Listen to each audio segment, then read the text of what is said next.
kita harus mulai memisahkan ya, memisahkan TNI sebagai bagian dari aparatus pertahanan negara dengan penegak hukum dan juga keamanan. Karena sekarang ini kan nyambur nih.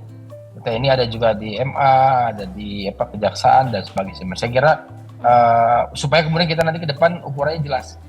Bagaimana kemudian melihat bahwa persepsi publik itu betul-betul dirasakan secara keseluruhan, tidak kemudian parsial. Gitu.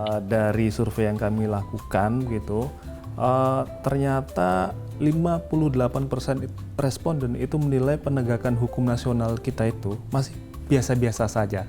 Itu artinya indikator atau sinyal yang tidak bagus gitu kan. Indonesia nih kok kayak seperti nggak punya koordinator komunikasi dari pemerintahan. Jadi seolah-olah masing-masing berjalan sendiri dan harus masing-masing kemudian mengklarifikasi. Padahal ada kalau ngeliat struktur di pemerintahan kan ada KSP, ada juru bicara kepresidenan, itu nggak jalan. Kalau itu jalan, saya kira yang disampaikan sama Letkol Teddy, kemudian oleh beberapa kementerian, oleh Pak Tito ya, bahkan bulan-bulanan publik misalnya.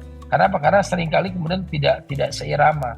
Nah itu yang menurut saya perbaikan komunikasi itu menjadi penting, akan berimplikasi pada apa yang menjadi publik melihat bahwa pemerintah memang hadir. Kira-kira sebetulnya apa sih yang secara umum menjadi harapan publik terhadap secara umum ya keseluruhan institusi penegak hukum di Indonesia? Harapan publik keras bahwa penegak hukum harus terang benderang.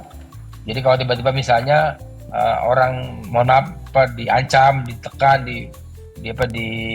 dipaksa untuk mengaku dengan hal yang tidak pas gitu, bahkan di KUHP itu bisa kemudian nanti di ketika peradilan si terdakwa bisa mendenial dia bahwa itu bukan saya dipaksa dan sebagainya. Kalau sebelumnya kan sudah tapi nggak diatur. Keamanan sudah oke, di isu politik sudah oke, hanya di isu ekonomi kesejahteraan mereka yang belum, sehingga ini jadi PR terbesar.